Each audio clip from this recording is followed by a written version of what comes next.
Okay, welcome YouTube anglers to McGurkFish65 Outdoors. It's Gary Sweetek, also known as Professor Fish here. Today we're at Lake Waterman again in Tavares, Florida, right behind Waterman Hospital, Adventist Care. We're going to try to catch some bass again, like we did last time. Different conditions today. It's sunny, 87 degrees and calm. The lake looks very, very calm if you take a look behind me. Definitely plastic worm weather is what I'm going to try. There's a couple versions of the Senko that I have. They're made by SpinnerBait company, one by Strike King.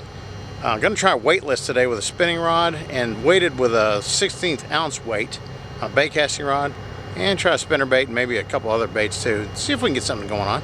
So just stick around, watch, like and subscribe at the end if you like. Leave your comments too and see if we can catch. Okay, particular bait we're going to start out with again is a watermelon colored Senko. And we're going to fish it on a spinning rod today. Lighter tackle than I was using as far as last week when I used a bait casting rod. Spinning rod can throw the bait farther, and when you're in weightless, windless conditions like this, the spinning rod is better. It's much easier to manipulate the bait. But we're going to do the same fishing method that we did. Just fish it along the bottom, cast it, let it sink, and hop it along in slow, small hops. Exact same methodology when we fish plastic worm, whether it's, you know, a Zoom U-tail worm or Producto Rippler worm or man's jelly worm or Senko. It's all the same. In fact, Senkos sometimes you fish a little bit slower, being weightless. Clouds moving in, a little bit of riffle on the water over here. Maybe that'll help. Water gets a darker cast to it, fish might move about. I don't know. We'll try anyway. Where's that island over there?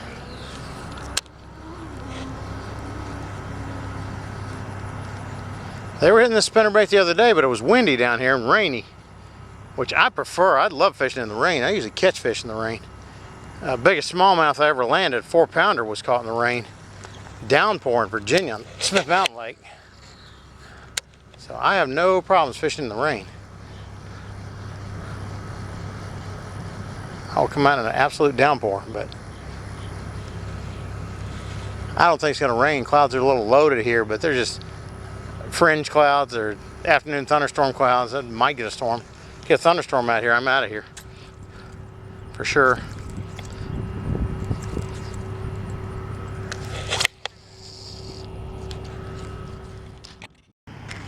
I went on a spinnerbait.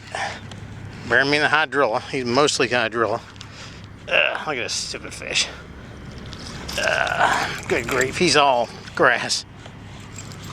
That's a pure grass bass. You like that white spinnerbait, didn't you, little twit? Huh? Oh, you hooked good enough. Grief.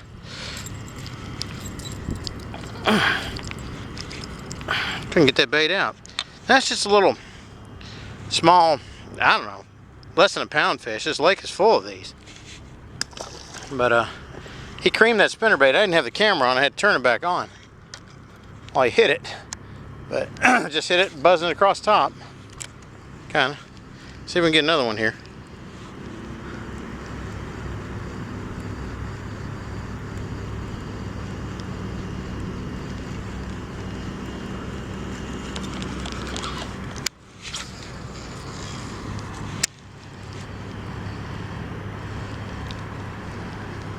I use a left-handed reel spinnerbait fishing, so I don't have to switch hands, and I can start the retrieve as soon as it hits the water. It's a little more effective. I picked it up watching Orlando Wilson years ago. He's a pro bass fisherman that was on TV fishing with Orlando Wilson. He used a lefty reel.